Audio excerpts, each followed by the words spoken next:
Hey guys, it's Nicole and we are on week 3 already of this Snowflake so long. So this week we are doing the half square triangles and blocks 1 through 5. So depending on if you are doing a scrappy quilt, it's going to be a little bit of a longer week for you.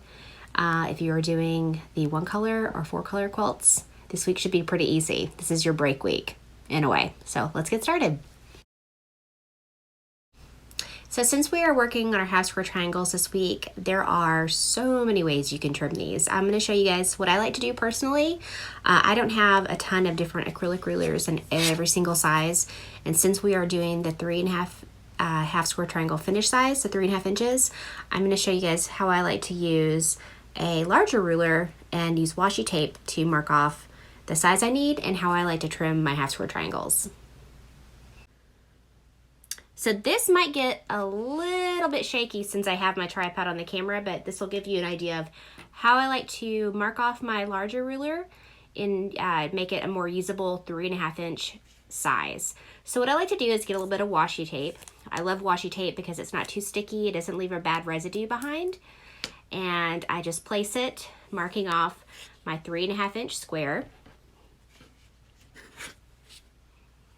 And when I trim these, I like to use this diagonal line here, and I will make sure, I like to actually go past this here so I can trim on the other side. You see how this edges just past the washi tape. Trim this side, and then flip it around.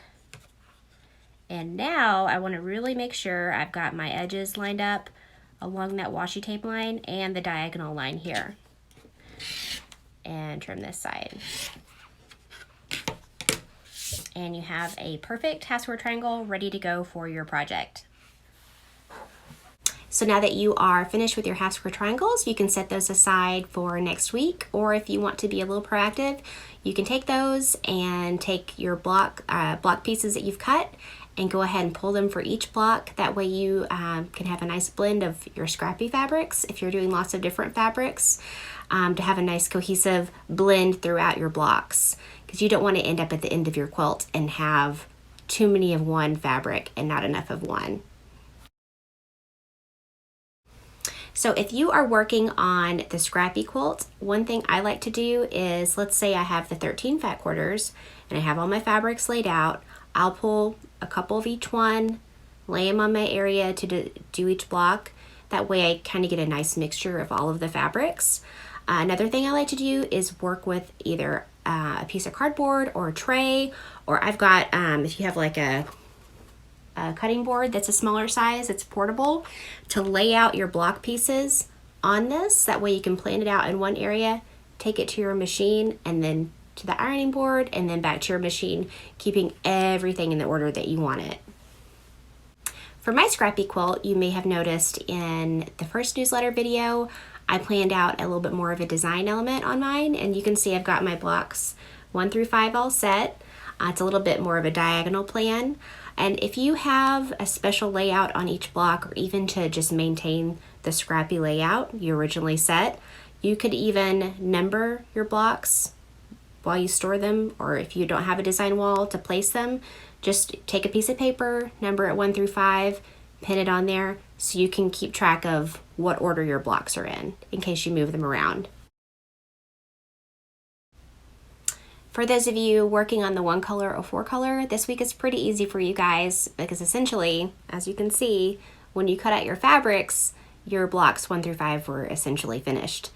So it's a nice break for you. You have time to work on your half square triangles. You can get started on next week's blocks. I think we have 3.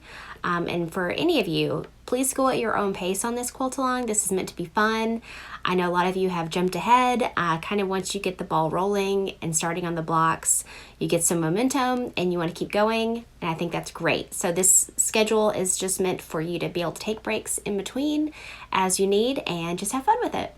So I'm excited to see all of your work so far. I'm excited to see your fabrics coming together finally. And if you want to do the giveaway, that'll be on Instagram this week. Thanks and happy sewing!